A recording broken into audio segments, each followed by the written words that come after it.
Israeli police stopped the Shavuot wave offering on Temple Mount, but not before it was done.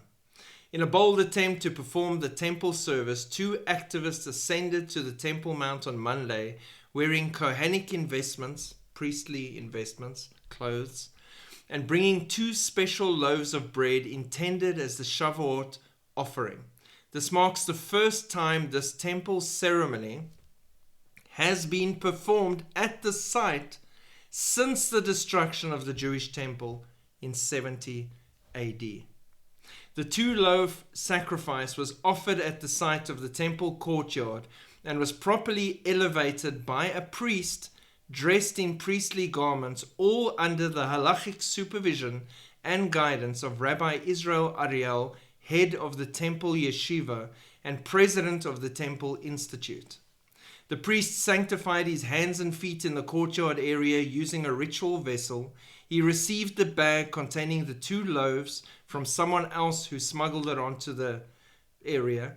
The priest succeeded in elevating the loaves before the police removed him from the courtyard. There was no attempt to sacrifice animals or perform any other aspects of the temple service, but Arab media incorrectly, once again, reported that the activists had attempted to enter the Aqsa Mosque. There was no attempt to enter either the gold-domed shrine of the Rock or the black-domed Aqsa Mosque at all. It's a lie. The activists were detained and arrested, though it is unclear on what grounds, because Israeli law mandates equality and freedom of religion at all holy sites, including Temple Mount. And yet they want to do the wave offering with the loaves, and for that they're arrested and carted off. But the Muslims can do what they want. That's all cool.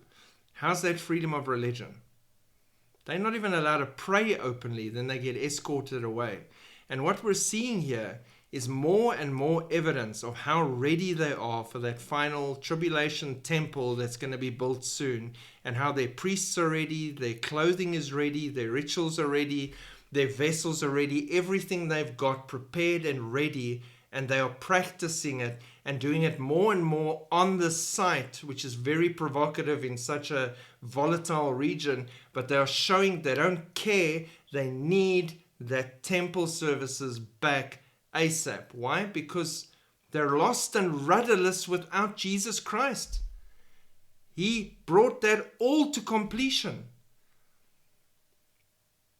But the book of Revelation tells us that there will be a temple standing there, and the Bible tells us that it will be desecrated at the midway point, and we know it plays a big role, and what we're seeing is a preparation for this temple to be built, and a cry from the Jews to get it done, and get it done soon.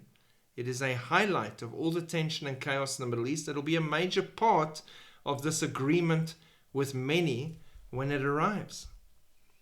God bless. Exciting times to be alive. Shalom.